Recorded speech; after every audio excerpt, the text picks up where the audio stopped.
Yeah, let me correct these Muslims who can't represent anything. Anyone says, now when I say Muslims, I'm talking about the Sunni Muslims. I don't want to put Khalid and Dani in the same group. He left. It's all Sunnis in here. Yeah, but I just want to clarify, everyone. Go watch the clip. I never said the car analogy is the Trinity. What I said was in context. Let me just explain for the people. See, this is why Muslims, Sunni Muslims, you really make us despise religion because you can't be honest. This is why I treat you the way you do. Proverbs 26, verse 5. Answer a fool according to his folly, lest he become wise in his own mind. So this is why I do it. But look at the difference with Khalid and Dani. Now, in that analogy, I never said the car is analogous to Trinity. That's a lie. I said in creation. I have the clip. It's there on YouTube. And you guys want to lie. I said in creation, we see complex unity. It's all around us. Agreed. Complex. Yeah, I made that same analogy. I agree with it. Okay, so that's not what it was. That was all the analogy was. Like in creation, you see complexity, diversity, and unity, composite, complex unity. If that's true of the finite temporal realm, why would we think that God, his being, would be any less complex? That's all I said. Right. So that's an analogy which we have argued as well, which is just simply that, to put this in philosophical terms, for those who don't know, this is called the problem of the one and the many. Something can be one and many at the same time. That doesn't necessarily mean that it's composite. Muslims believe typically that there's a dependence relationship between Allah and his attributes, and between the attributes and the other attributes. They only exist independent upon one another and Allah's essence. Yeah, Jay, God bless you, man. You're more patient than me. I don't know how you handle it, man. Because you see why I lost my hair.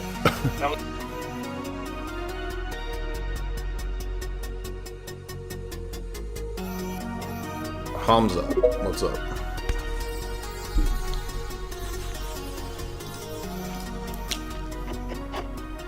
Yeah, hi, bro. Is my voice clear? Yeah.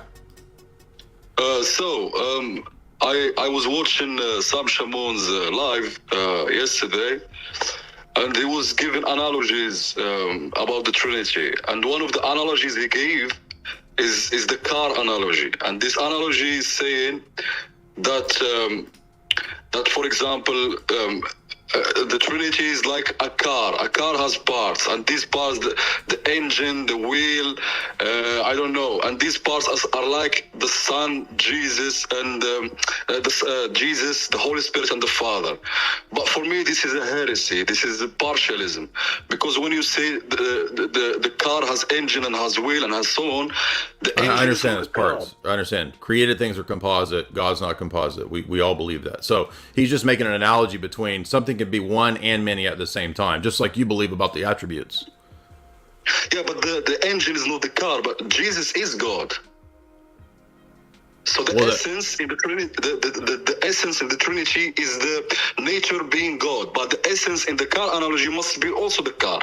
But the engine is not the car. The wheel is not the car. Well, he's just making that right. So the analogy breaks down at the point you're talking about, but it's only an analogy to one and many, not to parts.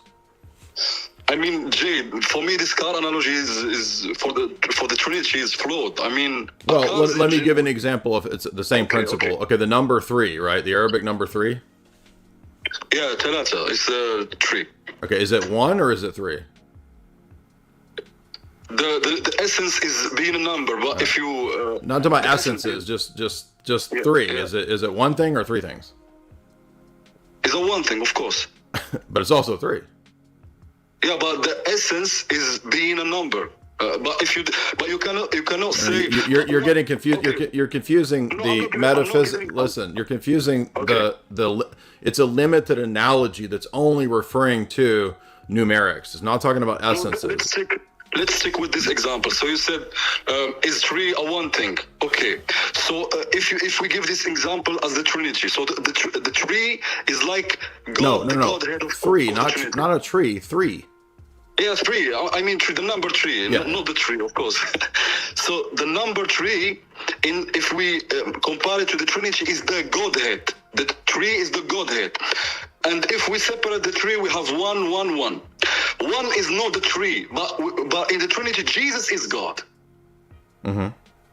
So this is also flawed analogy. I don't understand it. Well, slow down. So explain to me how it's flawed analogy. I'm listening to you. Okay, we'll explain it. Give me just 1 minute. So in your example, we have tree. Is tree one thing? Of course it's a one thing. But what is the essence here? Is the number three? See, this is where you're making the mistake. You're going into essences. The only thing that we're saying is an analogy is the numerics. Nothing to do with essences. Okay? It's just pointing out that something can be 3 and 1 at the same time, and it doesn't involve a contradiction. That's all we're saying. That's all. Okay, a quick question, Jay. What are the parts of tree? We have 1, 1, 1, yeah? Mm-hmm. No. You're missing the point. Look, I can make the same analogy to attributes. Okay, is Allah 99 parts? No, these are the names. What? But the attribute of being all-powerful is not, we don't say all-powerful, this attribute of being all-powerful is God, no. Wait, so Allah's attributes are, do they possess aseity? No, that's his nature. It's one nature of being God. Okay, let's I know that, but I'm talking about the attributes. So do the attributes have a dependence relationship on Allah's essence? They are Allah. They are Allah. You cannot say the attribute of being all knowledgeable is God. We do not say that, but you say Jesus is God. The Holy Spirit is God. Hold on. So wait a minute. So now you're admitting that the attributes are dependent. Jay, I'm not admitting anything. Let's stick with your example. Was that not the argument you just made? No, let's stick with your example. It's very easy. So you don't want to talk about the attributes because it's the same problem. You don't see that? No, your example was very easy and simple for all the people that are hearing. Okay, let's stick with it. You say the example is just talking about something being one in many. You don't understand that something can be one in many. Does Allah have many attributes? Just give me 1 minute. Can you let me just speak for 1 minute? You guys are so like emotional. You just spit out stuff without listening to what's being said. Give me 1 minute to speak, Jay. Come on, 1 minute. Just 1 minute, please. Is Allah one in many? Look. English is Allah one in many? Oh my God! No, Allah is all. His attributes is Allah. You can so are they really different? Look, when you separate one attribute, is there a debate? You understand this is a debate in your own akidas, right? There's a debate. There's not a debate between different akidas about the attributes. So you don't want to let me speak. You just okay. I will let you speak, and then because you're just spitting out stuff without even listening to what I'm saying. Is that even a debate? Do they debate the dependence relationship? So you're gonna let me finish. So you won't answer these basic questions, which you know are true. Come on, Jay. Do the different akidas debate the relationship?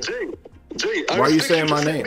Every time somebody starts spitting out my name, we know that's the point at which they're losing the whole discussion. Just let me. I have many points to talk about. Do your schools debate the relationship between Allah's essence and His attributes and dependence relationships? So he won't answer. Because the car analogy is only talking about the one and the many. Do you know what the one and the many is? Do you know what the one and the many is? Do you agree with the car analogy? So he won't even talk. So this is how silly these people are. It's like talking to children. They think that an analogy has to be one-to-one correspondence. Like the first guy that came on here. Didn't even know what he thought an analogy was univocal predication. They don't understand the difference between these basic grammar terms they don't understand. Go ahead, man. What's up? Jay, you there? Yep.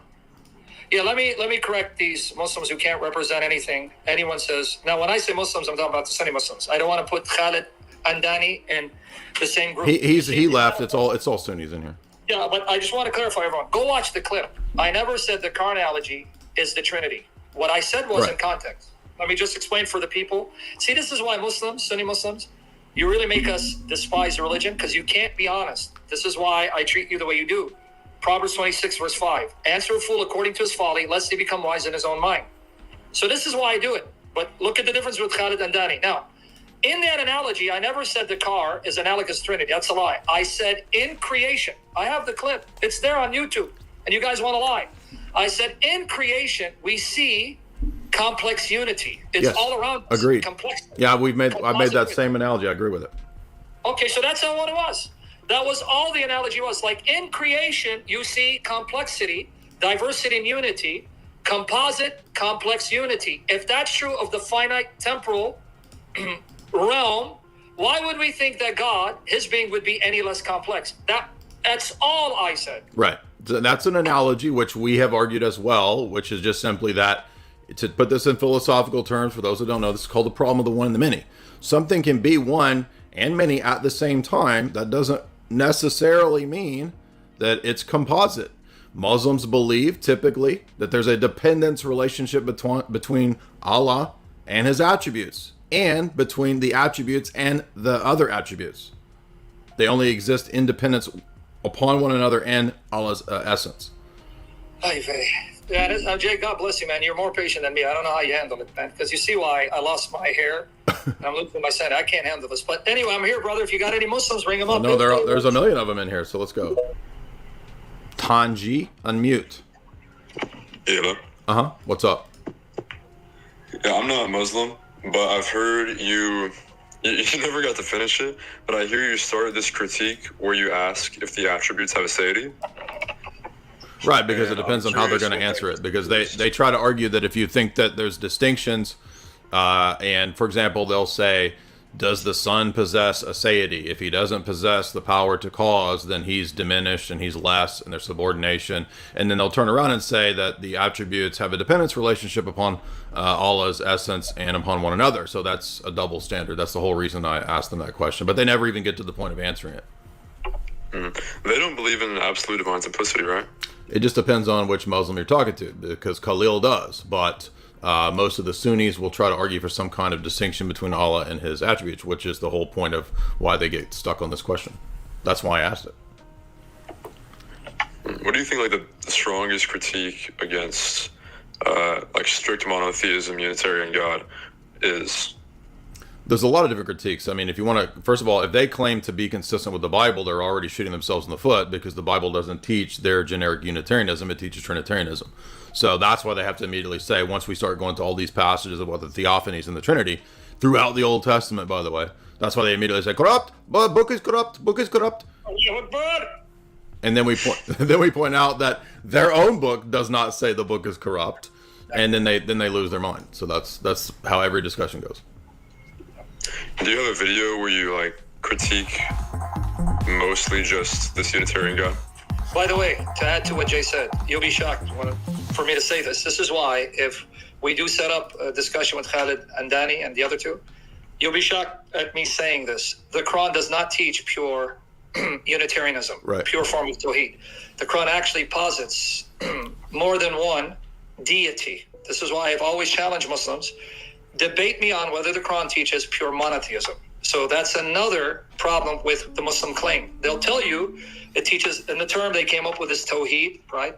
Wahda, unify, absolutely one, and yet the Quran doesn't teach it. And this is why I've challenged Muslims. Since this is your bread and butter, challenge me, does your Quran, now not everyone follows the Sunni hadith. Like Khalid and Dani, he's not a Sunni. He doesn't really care what Bukhari and Muslim says. So with him, I would stick with the Quran. And even from there, I would demonstrate the Quran does not teach an absolute pure form of Unitarianism, right? But with the Sunnis, it's even worse, because they go with the Quran and the Sunnah. And yet they don't take me up on it. Why is that? Because I'm such a meanie. That's why, Jay, because I'm not nice. Good. Right, and we should also point out, too, as I made the point in my opening statement to Daniel Hakikachu in that debate, the Jews, for the most part, were not unified in their Unitarianism. So Jews were not Unitarian. They taught multiple different views. They had a, quote, fluid view of the fact that God believed that they believed that God had multiple powers, multiple hypostases, and modern rabbis also are admitting this in many cases. So this idea that there's this pure Unitarianism that existed in the Torah and in the Injil, that's all made up. That's all baloney. Mm-hmm. Do you have a stream or a video on YouTube where you critique this like in depth? I mean, yeah, tons of them. I don't know specifically. But we've been, just go watch my, Trinity in the Old Testament. Sam's done Trinity in the Old Testament talks. All of that, we'll get into that. Yeah, and also if you want to see a critique of what the Quran teaches about unity, if you go to my YouTube channel, put in Quran Trinity, I actually argue for a form of Quranic Trinitarianism, which is a counterfeit, but nonetheless, it's there. So you can do that and look at it. That's why I'm asking Muslims here, refute me. Prove I'm lying. Prove that I'm misinterpreting the Quran. Come, it's your book. Bread and butter. Tawheed.